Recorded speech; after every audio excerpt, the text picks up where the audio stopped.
Hi friends, welcome to Roja's cooking. இன்றைக்கி நான் chicken வறுவல் தான் செய்ய போகிறேன். இதுக்கு என்ன பொருள்லாம் தேவைன்னு ஃபஸ்ட்டு பார்த்துக்கலாம். அதுக்கு நான் ஒரு 1/4 கிலோ சிக்கன் நல்லா கழுவி எடுத்து வச்சுருக்கேன். அதுக்கப்புறமா இதுக்கு கொஞ்சம் கடுகு, கருவேப்பிலை, அதுக்கப்புறமா ஒரு 5 சின்ன வெங்காயம் போல் எடுத்து நல்லா பொடியாக கட் பண்ணி எடுத்து வச்சுருக்கேன். 1 டேபிள் ஸ்பூன் இஞ்சி பூண்டு பேஸ்ட்டு, அதுக்கப்புறம் இதுக்கு மஞ்சத்தூள், வத்தத்தூள், கரம் மசாலா, மிளகுத்தூள், அப்புறம் இதுக்கு தேவையான உப்பு, எண்ணெய்.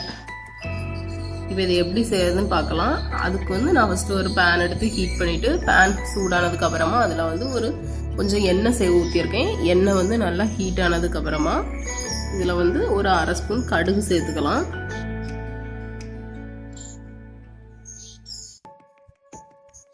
கடுகு நல்லா பொரியட்டும்.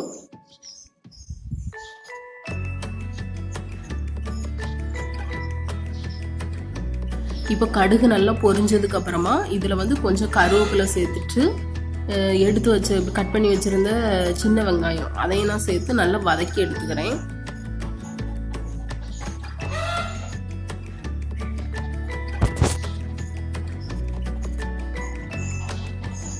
இப்போ வெங்காயம் நல்லா வதங்கிடுச்சு. அதுக்கப்புறமா இதில் 1 ஸ்பூன் இஞ்சி பூண்டு பேஸ்ட்டு சேர்த்துக்கலாம்.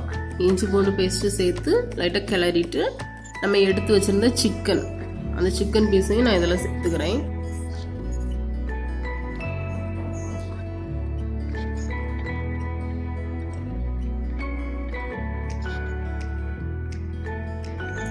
சிக்கன் சேர்த்ததுக்கு அப்புறமா நல்லா கிளறி விட்டுட்டு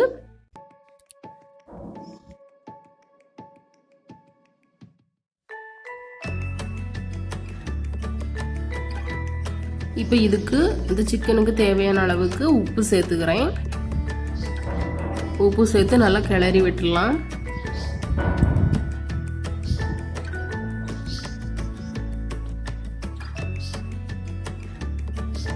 நல்லா கிளறி விட்டதுக்கு அப்புறமா இதை சிம்ல போட்டு மூடி வச்சு வேக வச்சிடலாம். இல்லை அடி பிடிச்சிடும், அதனால சிம்ல வச்சுக்கலாம். இப்போ சிக்கன் நல்லா வெந்துடுச்சு. நம்ம இதுக்கு தேவையான மசாலா எல்லாம் ஆட் பண்ணிக்கலாம்.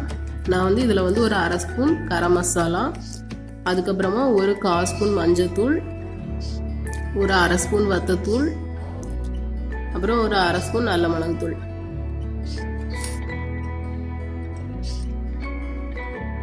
இது எல்லாத்தையும் சேர்த்ததுக்கு அப்புறமா நல்லா கிளறி விட்டுடலாம்.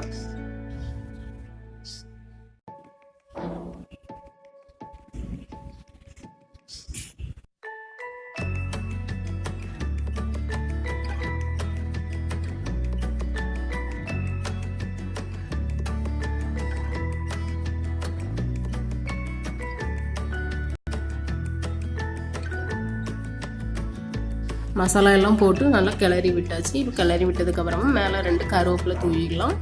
இப்போ இந்த நேரத்தில் நம்ம தூசில் கொஞ்சம் வாசனையாக இருக்கும், அதுக்காக நான் 2-4 கருவேப்பிலை தூவிக்கிறேன். அவ்வளோதான். இப்போ கடைசியாக இதில் ஒரு 1/2 எலுமிச்சம்பழம் லைட்டாக பிழிஞ்சு விட்டுட்டு இதை அடுப்பை ஆஃப் பண்ணிவிட்டு நான் இதை இன்னொரு பிளேட்டுக்கு மாற்றி எடுத்துக்கிறேன். அவ்வளோதான் ஃப்ரெண்ட்ஸ், ஈஸியாக செய்யக்கூடிய சிக்கன் வறுவல் ரெடி ஆகிடுச்சு. நீங்களும் இதை ட்ரை பண்ணி பார்த்துட்டு எப்படி இருந்தாலும் கமெண்ட்டில் சொல்லுங்கள். இந்த வீடியோ உங்களுக்கு பிடிச்சிருந்தா லைக் பண்ணுங்கள், ஷேர் பண்ணுங்கள். அந்த சேனலை சப்ஸ்கிரைப் பண்ணிட்டு மறக்காமல் பக்கத்தில் இருக்க பெல் பட்டனையும் கிளிக் பண்ணிடுங்க. தேங்க்யூ.